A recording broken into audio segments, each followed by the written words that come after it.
In our top story, Eskom says plans for Medupi Unit 6 are on track to be fully functional by June this year. This despite work grinding to a halt yesterday due to a strike by contract workers, a strike the power utility says was illegal. Day 2 of no work at the Medupi power station in Limpopo. Eskom says some of its equipment was damaged during yesterday's strike, but it's confident that it will meet the June deadline.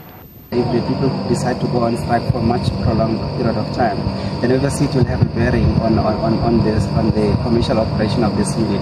But these 2 days that people have not been here, it's relatively easy for us to catch up and continue the job if everyone comes back on Friday.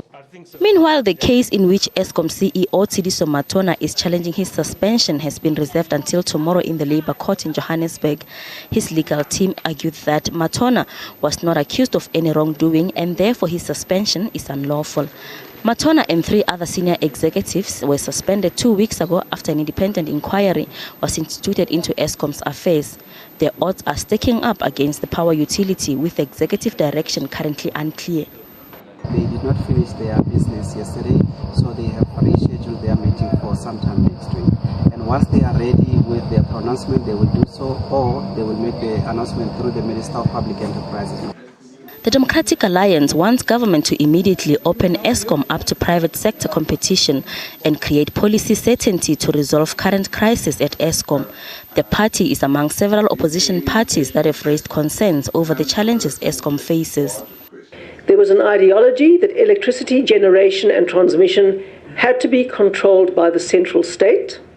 It was not a space for independent power producers, and no new investment in electricity generation took place just at a point that the economy was growing at its fastest.